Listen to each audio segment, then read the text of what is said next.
দাঁড়াও, দাঁড়াও, এটা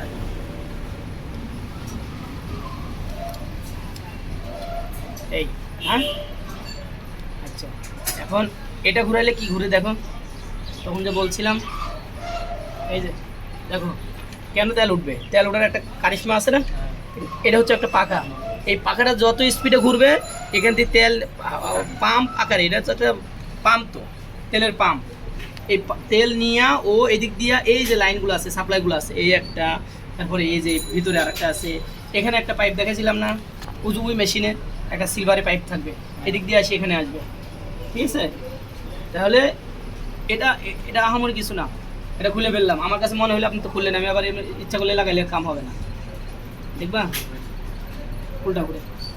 কারণ কি এখানে কিছু গ্রুপ দেওয়া আছে না, এটা তাহলে গ্রুপ ওখানে এই যে শেপটা আছে না, মেন শেপ, এটার ভিতরে ওটা ঢুকবে, এখানে দেখা যায়।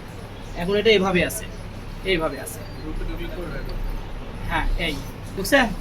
এখন আমি যদি এটারে এইভাবে ঢুকাই, ঢুকছে, অনেকে ঢুকানো করছে আপাসাপি করে ভেঙে ফেলবে। এখানে বুঝতে হবে যে এই মাইনাস, ঠিক আছে, এই আমার এখানে গ্রুপে পড়ে গেছে এটা, এখন এটা আমার ঘুরে রিল্যাক্স, তাহলে এখানে আর কিছু নাই।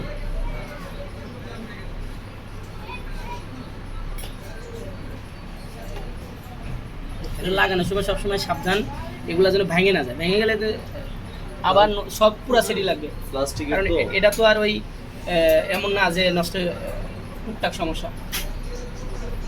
ব্যাস এটা নেওয়ার পরে এই, তাহলে এখান থেকে অয়েল পাম্পের কাজ শেষ।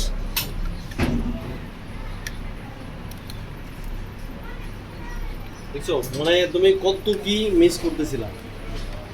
অনেক কিছু আছে, তবে